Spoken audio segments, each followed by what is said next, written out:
It's still early in the election year, and at this point, the polls don't really mean anything. So let's take a look at them anyway, because life is just too long and we've got to do something to kill the time.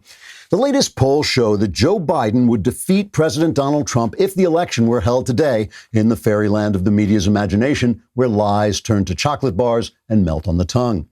Biden is leading in several battlegrounds, including Gettysburg and Antietam, where many veterans of the Civil War remember him fondly and can't understand what the hell happened to him when he used to be such a fun guy, and his Abe Lincoln impersonation was second to none. 73% of people who hate Trump so much they can't pry their teeth apart say they would vote for a potted plant before they would vote for the president. They would also vote for an overturned garbage can, a used toilet brush, a collection of orange rinds, or Joe Biden. 66% of people who wish the lockdown would never end and they could just keep receiving those unemployment checks that are higher than the money they made working say they would vote for Biden if he would give them something for free, preferably a motorbike or maybe one of those drones that you can use to take videos of the girl next door when she's doing yoga. 85% of people who plan to vote by mail say they prefer Biden because he kind of looks a lot like they do, even though they've been dead for 3 years. And a full 92% of voters who can't construct an English sentence say they'd vote for Joe Biden because the garage on their hairy legs with a chainsaw, you know the thing. 56% of Trump voters want the pollster to get off their lawn. And the other 44% didn't answer the questions because they couldn't stop laughing. Trigger warning, I'm Andrew Klavan, and this is The Andrew Klavan Show. I feel hunky-dunky, life is tickety-boo. Birds are winging, also singing hunky-dunky-doo. Ship-shaped, ipsy-topsy, the world is zippity-zing. It's a wonderful day, hurrah, hooray! It makes me want to sing. Oh, hurrah, hooray! Oh, hooray, hurrah!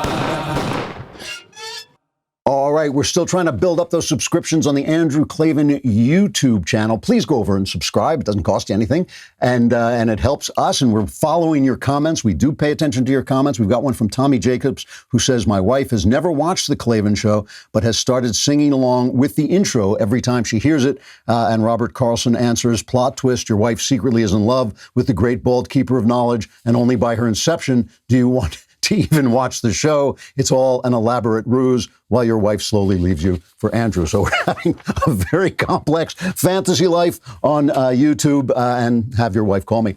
All right, my friend, comedian Evan Sayet, likes to say that the left is not just always wrong, but always as wrong can be. That is, they're not just incorrect, they actually get things exactly backwards. There's a lot of truth to this, and as the Chinese virus crisis transforms into a reopening story, we can actually take a step back and see that the news coverage has not just been wrong, it's been exactly the opposite of the truth, which means we have to think about what's the real overall story and what's the hidden narrative.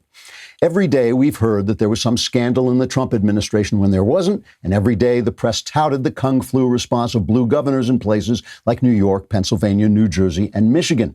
But actually, Trump's done a good job while the blue state governors were committing acts of politically correct stupidity that left the old and vulnerable dead. Cuomo in New York, Wolf in Pennsylvania, Killer Phil Murphy in New Jersey, and Uber Storm Fuhrer Gretchen Whitmer in Michigan. These non-Asian murder hornets actually instituted policies demanding that nursing homes take in people who were suffering from flu Manchu, and thousands died because of that. And yet, because of the press coverage, their ratings are still very high. Cuomo is rated somewhere in the 80% positive. But wait, there's even more than this. Nancy Pelosi's attempt to bully Congress into sending bailout money to the states is actually an attempt to have working states like Florida and Texas cover up another real scandal, the failing socialism in states like New York and California. She wants to transfer money from successful red states to failing blues.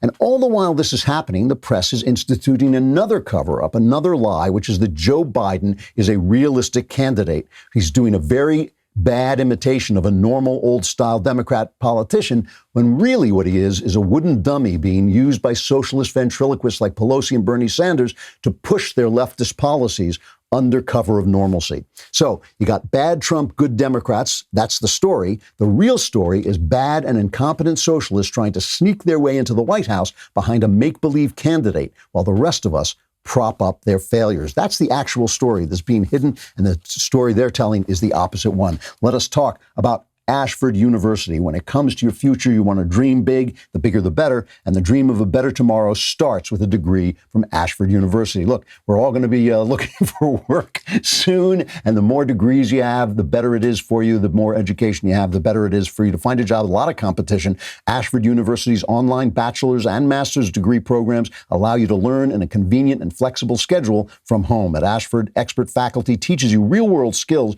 from real-world experience in online classes built for life's twists and turns. And you can learn from home whenever you feel comfortable. You can pursue a degree in one of Ashford's 60-plus programs like business administration, healthcare administration, and psychology with 24/7 access to your classroom and daily support. So dare to dream big. Your tomorrow starts today. At Ashford University, there's no fee to apply or standardized testing required to enroll. Go to ashford.edu/Andrew. That's ashford.edu/Andrew. ashford.edu/Andrew. Not all programs are available in all states. So listen, we have to start with Brian DeSantis because this is just too delicious. Governor of Florida.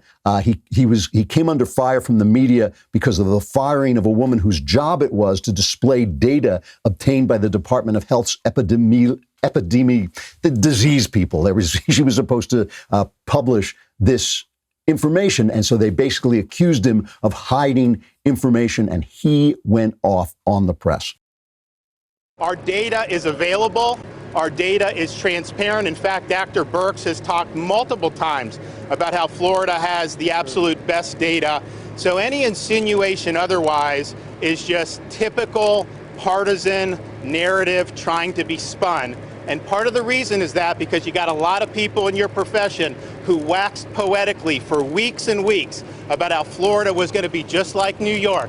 Wait 2 weeks, Florida's going to be next. Just like Italy, wait 2 weeks. Well, hell, we're 8 weeks away from that, and it hasn't happened. Not only do we have a lower death rate, well, we have way lower deaths generally, we have a lower death rate than the Acela Corridor, D.C., everyone up there. We have a lower death rate than the Midwest, Illinois, Michigan, Indiana, Ohio. But even in our region, Louisiana, Mississippi, Alabama, Georgia, Florida has the lower death rate. And I was the #1 landing spot from tens of thousands of people leaving the #1 hot zone in the world to come to my state. So we've succeeded, and I think that people just don't want to recognize it because it challenges their narrative, it challenges their assumption, so they got to try to find a boogeyman. Maybe it's that there are black helicopters circling the Department of Health. If you believe that, I got a bridge in Brooklyn I'd like to sell you. This is what has got to happen. And this, I believe, is inspired by Donald Trump. Donald Trump has shown them the way that they've got to go after the narrative. They've got to go out after the press, and they've got to do it with both guns blazing. They really do. And this is just delicious stuff because it's so necessary because the story they're telling is untrue. You know, every time you hear a reporter say 90,000, it's more than 90,000 Americans have died. Well, yeah, that's true. But 30% of those are in New York and New Jersey. 30% of the deaths are in New York and New Jersey. If we just took the Acela Corridor away, our death toll would be much, much different. So who do you blame? Do you blame the guy who runs the country, the whole country, and oversees and basically is in charge of sending equipment to the states? Or do you blame the guys in the states? I mean, part of it is just tragedy. I get that. But part of this is malfeasance on the part of these governors that they are covering up. And it's got to be this way. You know, Bill McGurn in the Wall Street Journal wrote a great column about Jerry Falwell Jr. at Liberty University, the evangelical university in West Virginia, about the fact that he was accused of when he restarted classes, and he did it very carefully with only a small number of students coming back. They said, the bloodshed. They reported the story before it happened. Of course, it never happened. They did everything very carefully. It all worked out very well. We're waiting, I'm sure you're holding your breath, waiting for the corrections. The corrections never come. So it's this narrative they keep hammering. They just move on to the next narrative. And it's the opposite of the truth. And we've got to correct it every step of the way. All right, let us take a look. Let's start by taking a look at Joe Biden. I want to start with taking a look at Joe Biden. And, look, I always like to be fair to Joe Biden and let him state his policies so you can compare them to Trump, because that's what an election is. It's a comparison of policy. So let's hear from Joe Biden. And here he is. He's reading from a script, so he won't have the usual problems. Cut number 8. And there's a lot we can do that related to what has already been passed with small businesses that the president just just hasn't done. And look, the combination of failing to move quickly.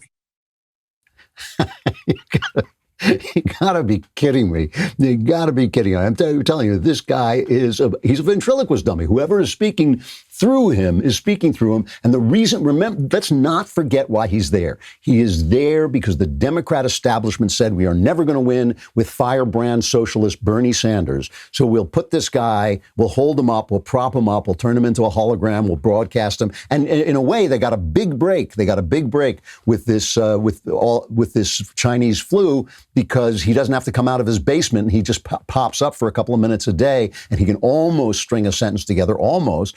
And right now the polls show him leading. They don't really mean anything. The battleground states are very close, but eventually he's going to have to come out. I mean, eventually he has to come out. They can't keep him down there forever, I think. And so, and look, they know who he is. They know who he is. How do I know? Well, let's take a little trip back in time when Obama was president, and every now and again, they could afford to make a joke. The left could afford to make a joke at their own expense. Let's take a look at Jon Stewart. Remember that picture of Joe Biden nuzzling that poor little redheaded girl? He's got his face just planted in her hair, and she's got this look on her face like, please, God, remove this guy from my body. So Jon Stewart actually did. You remember The Daily Show, right? This is back in the day, back in the Obama day. Jon Stewart on his Daily Show just put up that picture, and this was his reaction. Cut 5. I can still see it! What could you possibly be saying to her?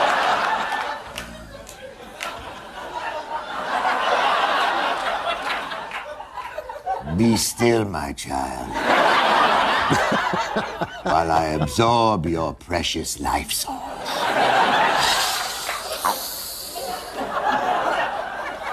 It's apparently a Senate rite of passage. You're not officially sworn in until Delaware Joe has felt up one female member of your immediate family. Immediate family. So then, who does he have on? He has one of the many comedians he gave a start to, Jon Stewart, Samantha Bee. And Samantha Bee is playing a reporter who has just had an interview with Biden. And because some of you are listening to this and can't see it, I'm sorry to give the joke away, but she's got handprints on her body, different color handprints on her breasts. And when she turns around at the end of the routine, on her rear end, she's got these big handprints, and she's just come back from an interview with Joe Biden. Here's that interview. He swears he's seen the error of his ways, and for her part, this reporter believes him. Sam, I'm just curiosity. Mm-hmm.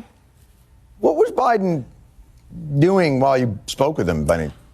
Well, he had just finished writing "I will not grope women" 100 times on a chalkboard, and then he was eating strawberry preserves without any utensils.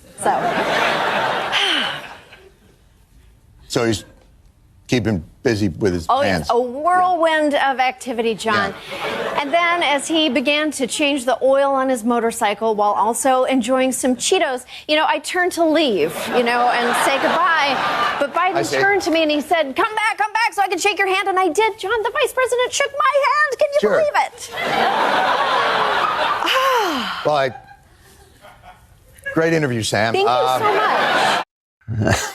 So that was back in the day, right, when they could afford to do that. So not only is she making fun, not only is Samantha Bee, who is now just spitting invectives at Donald Trump, not only is she making fun of Joe Biden being a groper, because this is before Me Too, when we had to take that, now we have to take that seriously. Back then it was a joke. Not only was she making fun of that, but she was making fun of the press for being so enamored of him that she's actually covering this after he's been all over her, after he's had his hands all over her. So they know who Joe Biden is, and they're not covering it, and they're covering up for him. Why? Because they need to get this guy in. They're not getting him in to be Joe Biden. He's not Joe Biden anymore. In the last 6 months, go back on YouTube. Go back and watch a year ago. A year ago, he could put together an English sentence. He's got, I think it's called aphasia. He just can't get the words out anymore. He's deteriorating in front of us, and they're covering up for him, and they're allowing him to cover up in his basement. Why? Well, George Stephanopoulos had Bernie Sanders on, and Stephanopoulos asked Sanders, hey, how come, some of your voters, we remember these radical voters from Project Veritas, right? We remember them saying the streets are going to burn if we don't get our way, and everything's going to come toppling down if we don't get our communist candidate in there. And George Stephanopoulos says to Bernie Sanders, well, how are they going to move from you and your open, Stalinist communism, democratically elected, of course, to Joe Biden? And here's Bernie's answer, cut 4. At the end of the day, the vast majority of the people who voted for me, who supported me, will understand and do understand that Donald Trump is the most dangerous president in the modern history of this country. He's a pathological liar. He's a racist and a sexist, a homophobe, etc. And I think at the end of the day, they will be voting for Joe Biden. But I think what Joe is going to have to do, and he's beginning to move in that direction, is to say to those working class people, say to those young people, say to those minorities, listen, I understand your situation. So I think that Joe and his staff understand that. I think they are going to reach out to our supporters and come up with an agenda that speaks to the needs of working families, of young families, of minority communities.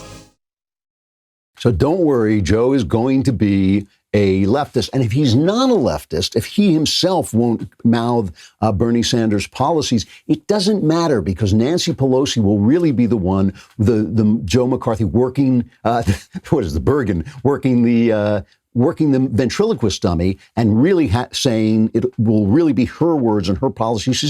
He's saying, and then what are her policies? Well, she just introduced a $3 trillion relief bill with $1 trillion that goes to the states. And the lie that they're telling you is that, the states need to be bailed out because nobody's working because we shut down the economy. But really what that means is that the states that are working, Florida and Texas, Georgia, the red states, are going to be bailing out the reckless policies of New York and California. These guys have been negotiating with these state unions, these government unions, and giving them pension, because pension doesn't kick in until the guy giving away the pension is out of office, so he never has to pay for it. But ultimately, these pensions come in, and California is broke. They keep saying, we balanced the budget. No, because the pension debt is so huge, and the Medicaid debt, which just goes on infinitely.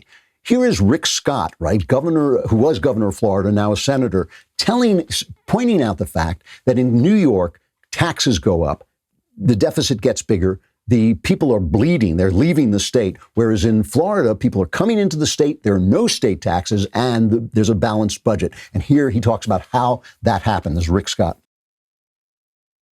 I got elected governor when Cuomo got elected governor. What I watched the whole time is people got fed up with New York because, the taxes were so high, the regulations were so high. But when Cuomo just wasted money year after year, he would never make tough choices that you have to make in business, families have to make. We have to live within our means. Not Andrew Cuomo. He'd just borrow more money every year. And then he'd get mad at me because I would recruit, New York companies and New Yorkers to come and say, hey, come to my state. The weather's better, the regulation's less, and you can keep some of your money, or the New York won't let you keep it. And now he says, now all those people moved to Florida, we still want them to pay off New York's budget problems. We're not doing it. I'm going to fight this. It is wrong for Floridians. The Floridians have to pay for California, Illinois, or New York excesses. That's wrong. It's not only wrong, it's the whole point of the exercise. It's the entire thing that we're seeing now. Look, we know what socialism does, right? We've seen Venezuela. We've seen people frying their cats on garbage fires so they have something to eat. And we know this is what happens. And yet what they're saying is this country can hide that by overriding federalism, where the states have to take responsibility for their own policies. We'll override that by moving the money from states that work like Florida and Texas and Georgia, and we'll move all that money over to these states that don't work, that have been spending without any responsibility whatsoever. And we'll do it while we have this hologram Joe Biden standing up there pretending to be a 1950s Democrat helping working people. An amazing, amazing scam being pulled off with the help of the press. All right, We're going to talk more about our friends Andrew Cuomo and some of the other killer governors. But first, let's talk about Helix Sleep. You know, you've got to get a good night's sleep. And when I say you, I mean you. I don't have to get a good night's sleep because I haven't slept in 30 years. But for those of you who need a good night's sleep, even I, lying in bed, want to be lying on a comfortable mattress. That's why I'm lying on a Helix Sleep mattress. Helix Sleep has a quiz that you take. It takes 2 minutes to complete, matches your body type and sleep preferences to the perfect mattress for you. And whether you sleep on your side or you're a hot sleeper, or you're like me, you just lie awake thinking of what you're going to say next. Helix Sleep is rated the #1 mattress by GQ and Wired, and CNN called it the most comfortable mattress they've ever slept on. Just go to helixsleep.com/Klavan, take that 2-minute sleep quiz, and they will match you to a customized mattress that will give you the best sleep of your life. Helix mattresses have a 10-year warranty. They're made right in America, and you get to try it out for 100 nights risk-free. Right now, Helix is offering up to $200 off all mattress orders at helixsleep.com/Klavan. Get up to $200 off at helixsleep.com/Klavan. You want to be comfortable as you're lying awake at night thinking, how do you spell Klavan? I'm not sure. It's Klavan. I just said that. Why did I sing it? The show is getting repetitive. All right. So again, remember, every time you hear a reporter say to Trump, there are 90,000 dead. Remember, one third of those are in New York and in New Jersey. And many of them were in nursing homes where Cuomo insisted they had to take people with Kung flu into the nursing homes, and the thing spread. The thing spread in the nursing homes because of those policies. Happened in Pennsylvania, happened in New Jersey, still happening. Gretchen Whitmer, Uber Sturmfuhrer, Gretchen Whitmer in Michigan won't take the order off. She's left it in place. So we're glad, we understand how Donald Trump's necktie and his medicine and his weight is all being covered. It's very important that we all hear about that. But don't worry about it, because Chris Cuomo is covering Andrew Cuomo. Here is a video of that coverage. This is the normal swab I'm holding up here now, and for everybody at home. A very valuable object. There's only one company in the entire country that makes these up in Maine. All right, here's the swab. Is it true that this was the swab that the nurse was actually using on you, and that at first it went into your nose and disappeared, so that in scale, this was the actual swab that was being used to fit up that double-barrel shotgun that you have mounted on the front of your pretty face? So that's, he's holding up bigger and bigger, gigantic mock swabs. They're just huge, that obviously someone at CNN had to construct because they didn't want to be covering the fact that Andrew Cuomo killed all those old people. Here's a funny swab. And what about those old people you killed? They didn't want to do that. So they just constructed bigger and bigger swabs. They're going to have to get a swab so big that it actually covers the camera so we can't see the truth of what's happening. And just to make this even more scurrilous, just to really make this ugly, Cuomo is now blaming Donald Trump. He's blaming Donald Trump for his policy of sending people in. I'm reading this from the Daily Caller, but it comes originally from the New York Post. Democratic New York Governor Andrew Cuomo blamed President Donald Trump for mass deaths in nursing homes after forcing long-term care facilities. It should be after he forced long-term care facilities to take in coronavirus positive patients. The governor of New York told reporters to ask President Trump about the nursing home deaths. The New York Post reported, arguing that his state was merely following the federal government's lead in sending coronavirus positive patients to nursing homes. Anyone who wants to ask, this is Cuomo speaking, anyone who wants to ask, why did the state do that with COVID patients in nursing homes? It's because the state followed President Trump's CDC guidance, Cuomo told reporters when asked whether he regretted the directive. Okay. Republican New York Rep. Elise Stefanik criticized Cuomo for blaming Trump. Governor Cuomo continues to point fingers at the federal governments, but here are the facts regarding CDC guidance. The governor's decisions to mandate that nursing homes accept COVID-19 patients completely disregards the case-by-case approach recommended by CDC. In other words, the CDC was saying, if you can do it safely, do it. but they just made it a sweeping, politically correct. You've got to take these people in. It is just amazing. And Cuomo rescinded the order. He rescinded the order because he saw it wasn't. You know who hasn't? Gretchen Whitmer. Ubersturmfuhrer Gretchen Whitmer.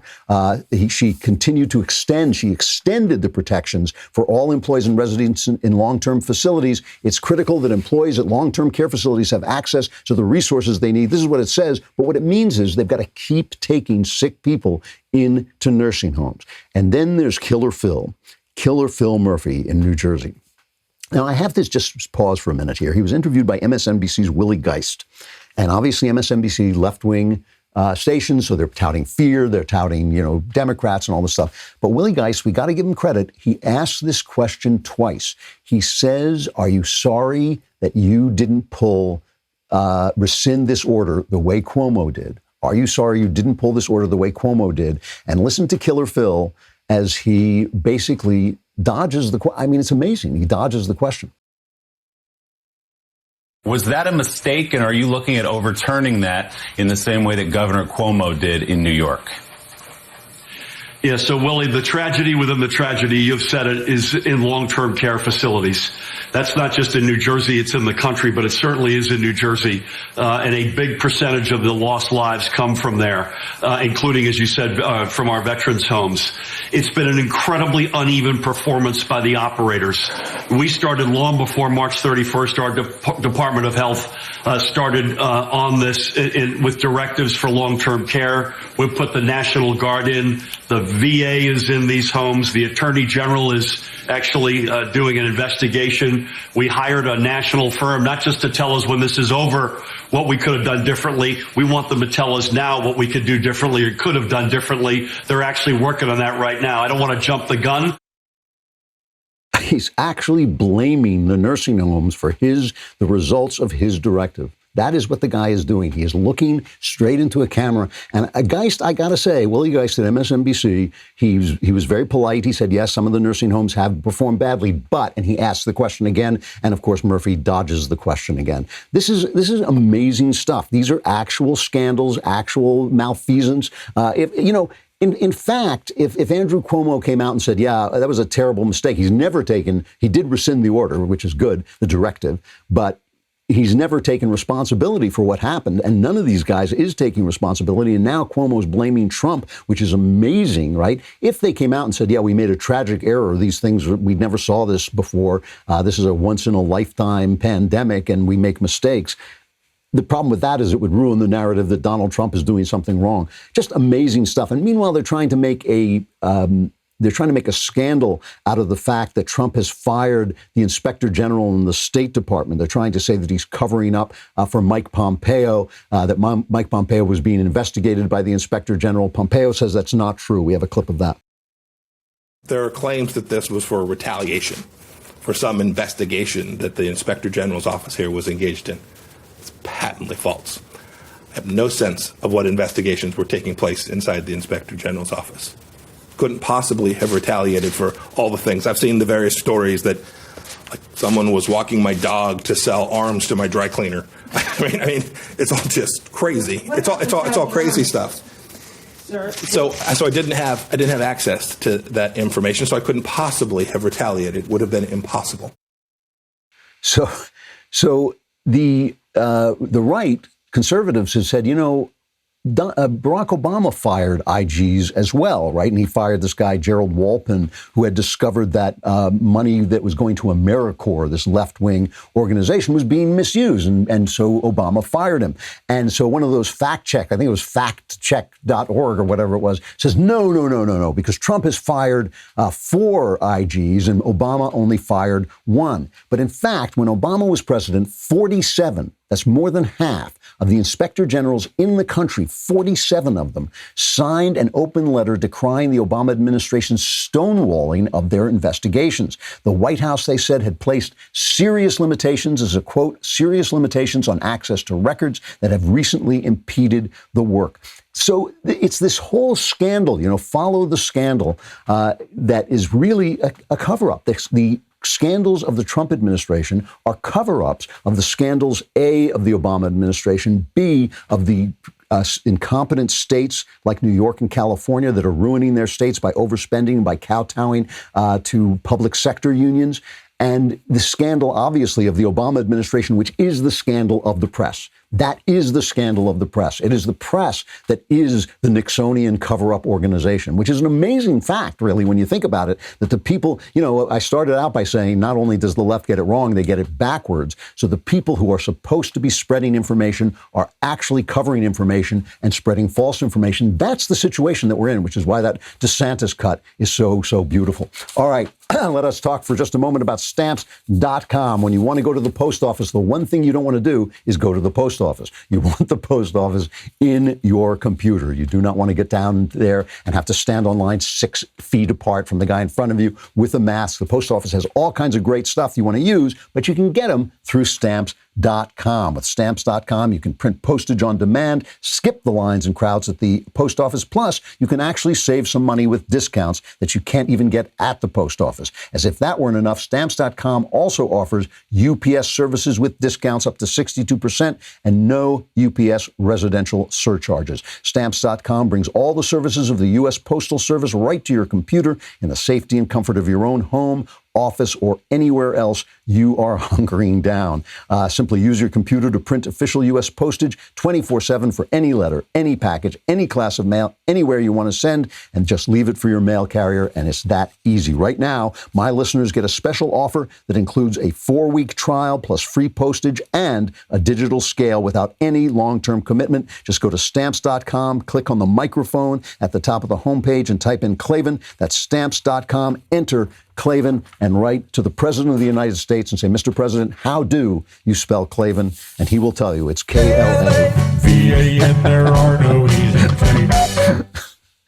Why do I have to say it if you're going to say it? Why don't you just play this anyway? And don't forget, we did a great all access meet last night, and I will probably do another one next week, I assume.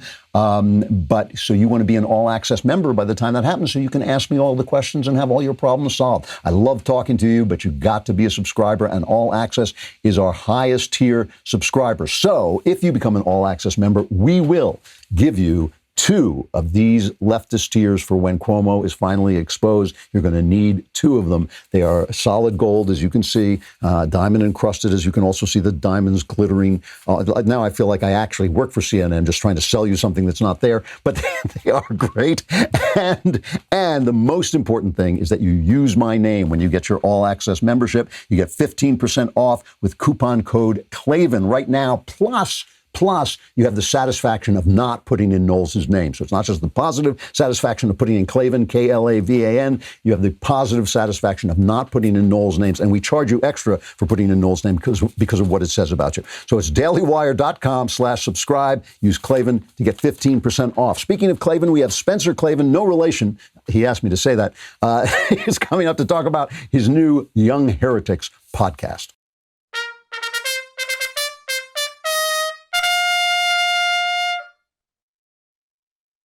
All right, we are back. Spencer Klavan, no relation. Again, he asked me to say that, is the assistant editor of the Claremont Review of Books, one of the best think tank productions anywhere. It really is. The Claremont Review of Books is terrific. And the American Mind, which is kind of the young person's Claremont Review of Books. And he's got a new podcast, Young Heretics, you can get at youngheretics.com. Spence, how you doing? Oh, hey, Dad. It's good to see you. Long-time listener, first-time caller. I'm doing great. It's good to... Yeah. I thought that when I moved to LA, this is the only way I could get to talk to you. But now, you're locked up in your little Rapunzel tower, and I never get to see you. So it's nice to see your face. I know, because I have to stay alive, because obviously I'm holding the entire world in my imagination. So it's it's important. We all just vanish. If you disappear, we will disintegrate. Exactly. Like Thanos or whatever you say. If I go, we all go. That is the rule. As goes the Klavan, so goes the world. So Mom says hello. Hi, Mom. What is the Young Heretics? You've got a new podcast that I have not heard yet, but I'm going to go on my walk after this and listen to it. You haven't listened to my show? Dad, I listen to your show all the time. Okay, no. So, right, Young Heretics is a show that I've just launched. It launched on Tuesday, I guess it was, after a long lead up. Coronavirus kind of threw a wrench into everything. We finally got it out there. But the point of the show is it's Western culture without the culture wars. So it just occurred to me that we were spending so much time arguing with basically stupid liberals, right? With people who think that Shakespeare is racist and reading Homer encourages inequality, and that, we're not reading enough whatever queer, black, feminist liberation, and so we need to, that's all incredibly stupid, and we can all agree that that's a ridiculous thing to say. But conservatives spend so much time arguing about why that's stupid and trying to defend Western culture, go on the defensive, that we actually get caught in this trap, right? We just get distracted by arguing with idiots. And arguing with idiots is almost never good for the soul, right? It's almost never productive. So I'm obviously, everybody knows where I stand on the culture wars. I'm in favor of taking back the academy and doing all of that good work. But it occurred to me that it would be good to have a place that we can just set that aside for a second and actually enrich ourselves with just all of this stuff that we spend all this time defending. We spend all this time arguing about why it's okay to read Homer, that we forget sometimes to actually read Homer. And that's what Young Heretics is about. It's just sort of every episode pick some great Western work of Western culture and dig into it. It is kind of amazing when you think about it, that instead of actually talking about Shakespeare, which there's so much to say about Shakespeare and Homer and Plato and all these, instead of talking about that, we're actually talking about the fact that we're not supposed to talk about it. And this new thing that's called theory, where instead of reading Homer to see about Homer, we read Homer so that some feminist or race identitarian can go off on it and talk about that. So what's your first show? Your first show is Homer? Yeah, first show's Homer, the Iliad. I figured go back to the beginning of Greek literary tradition. There's recently been this kerfuffle back in Oxford, where I loved doing my grad degrees and had a great time. But they've been arguing about whether it's maybe encourages inequality to require Homer for their classics degree. And it's like saying, does it encourage inequality to require that you use like butter to cook, right? It's essential. Like you just have to, you can't even understand classical literature without Homer. Aeschylus, who's one of the sort of later Greek tragedians, said that, all of his plays were like slices from the banquet of Homer. And so this idea that you can kind of dispense with this stuff if it offends your sensibilities or it doesn't quite match up with all of the things that you think should be going on in the academy, it's sort of inessential. You don't need Homer. It's actually doing a tremendous disservice. These are, pinnacles of the Western imagination, of the human imagination. They're phenomenal poems, songs, really, as I talk about in the episode. And yeah, I just think it's such a crime to deprive people of the opportunity to be told that this is so essential. So that's what the first show is, and then we move on to the Bible. This is the second episode. Cool. One of the things that always bugs me about these conversations is that conservatives, I think, conservatives defend the idea of culture, but when they get to culture, they want to know how is Homer going to help win the 32nd congressional district in Ohio? I mean, they don't really know. I feel like a lot of people with political orientation don't really know what culture is for. Right. What is it for? Why do we have to know this? Why can't I just know that Republican governors are good and Democrat governors are bad? Why do I have to know Homer as opposed to Bart, for instance? This is a rant that I've been going on a lot recently, and it's probably your fault. It's probably because I got it from you. But like the thing that people don't understand about culture is, about literature especially, but art more generally, is that, first of all, it doesn't work like politics, like political arguments do, where you sort of lay out the facts and you prove what you're trying to say. It's much more of a expressive way of getting truth across, right? I can't make you an argument about why a sunset is beautiful, but I can paint you a painting that puts that experience that is in my heart into your heart. And people think that that's some sort of squishy, subjective, whatever. But no, that's like all of the important truth about the world lives there. And we can't communicate it except through art. And there's no like backing out of that, right? You can't just be like, well, it's not, I'm just going to focus on politics, because you live in culture, whether you like it or not. You step out the street every moment of your day. You're listening to songs, you're seeing billboards, and you're being told truths or falsehoods about the world. And those shape you, whether you like it or not.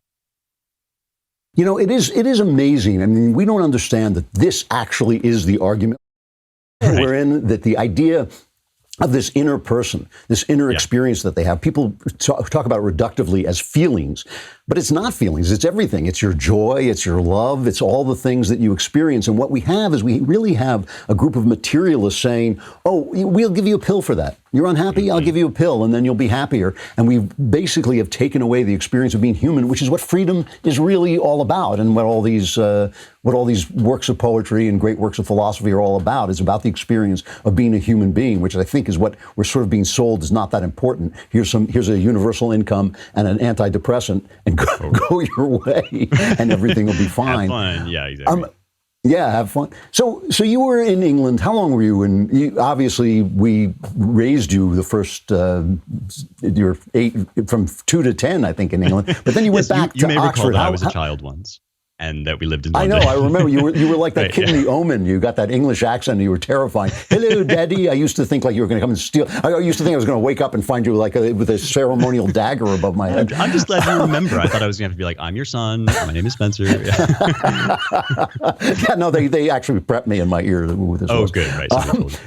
But when you came back, so you were there for 5 years in graduate school, right? Is that right? I couldn't figure out where you were. I kept saying, we haven't seen that guy lately. But when you came back, what was the biggest culture shock, or was there a big culture shock? Well, what's funny about that is, one of the experiences of being, I guess what they call an expatriate, so living outside your home country, is if you come back at all, then you get these sudden snapshots where you've forgotten a little bit about what it's like to be at home, to be in America, and you just get this concentrated hit of like, I would come back for Christmas, or I would come back for the summer. And it's like taking the temperature of the country. Like you sort of leave, you forget what's going on in America, you focus on the country you're in, and then suddenly you return. You get this this really strong vibe that such and such a thing is happening in America. And one of the things that I noticed over that time, so while I was in the UK coming back to the US, is Trump got elected and everybody started tearing their hair out. And in the UK, all we heard was about how terrible this was and how everything was going to die. The Constitution was over. The Constitution was crying. The Statue of Liberty was torn in half. But I would come back to the US during those first early Trump years and just be like, wow, everything is going great. Like I'm in these boroughs of like, I would visit Faith, your daughter, my sister. you may recall. I would visit Faith. And she's living in this kind of, hyper liberal New York area where everybody thinks the world is falling. And it's like everybody, all the stores are opening. The economy is doing great. Like people are so peaceful and happy. They're raising their kids. Like we don't even know. That's the first thing that was surprising to me, is like we don't even know how good things are going until, of course, this coronavirus thing hit, which I think, we're on the outs. We're on our way out of this thing. But, coming back, the thing, now that I live here again, I moved back to LA in July, I guess. Now that I live here, the thing that has really impressed itself upon me is that Americans are actually a very sincere people. And that's something that, we live in this age of irony and of the internet and, on Twitter, basically everyone's constantly snarky. But the people you go out on the street and you talk to just sort of randomly, like politics aside, whatever, they're actually being earnest about trying to live the good life. Like people want joy. They want to be happy and fulfilled. And they also want meaning and a philosophy that's coherent. Unfortunately, they live in an era and in a culture that just like doesn't offer them anything that looks like that. So that, a lot of our neuroses right now aren't that the people are somehow, wrong or degraded or flawed. It's the people are trying really sincerely, and just they're in a cultural wasteland. We live in this time of cultural wasteland. You call your podcast The Young Heretics. It's at youngheretics.com. You hang out at the Claremont Review of Books and the American Mind, and there are a lot of young folks over there who are young conservatives, brilliant guys like James Poulos, a pal. He's a really smart guy. Oh, yeah. What are the young conservatives seeing from old codgers like me that they would like to change? What makes them young conservatives as opposed to old conservatives? This is really interesting because if you would ask me that maybe a year ago, I think my standard response would have been, conservatives, or young conservatives are down on, or they're into the small government stuff. They're into being allowed to live their lives. They're not so into this social conservatism stuff. They don't want the kind of prudery and the scolding and all of this old-fashioned, morality that goes along with some of the older models of conservatism. But now that I've spent some time working for Claremont and kind of getting in on the young conservative scene here in the US, I actually don't think that's right. I don't think that the difference between young and old conservatives is that young conservatives just sort of don't care about social conservatism. I think it's that they want a conservatism that acknowledges the world as it is, but still acknowledges that part of that world is the moral universe. So, it might not look like the 1950s when we finally, take back the culture and reshape it in the way that we want. And I think that young conservatives tend probably to be a little bit more open-minded to some of the social changes that have happened over the last few decades. But they're not into this kind of libertarian shift that happened, I think, in a lot of mainstream conservatism. They're not into just take your hands off. Yeah, they're not into, take your hands off the government. The government should sort of the whole state should just absent itself from questions of right and wrong. A lot of conservatives are starting to say, all law is about right and wrong. And you may believe that personal liberty, I believe that personal liberty is a very important good that the state should be involved in protecting. But that's not the end of the story. And I think young conservatives are so starved for that stuff. They're so starved for teaching on the good and the moral and the beautiful that they... I have to stop you there. I am actually out of time. Drop by the house. We can continue this conversation. Have a drink. Bring liquor. Bring liquor. And also, now that you're making money, remember to support your parents. It's good to see you. You look just fine. The Young Heretics at youngheretics.com. I'll talk to you later. Yeah, it's great to see you. Thank you. All right, folks, I'm out of time, but that means the Klavanless weekend is about to begin. You're doomed. But if anybody survives, I will be here on Monday. You can be here too. I'm Andrew Klavan. This is The Andrew Klavan Show.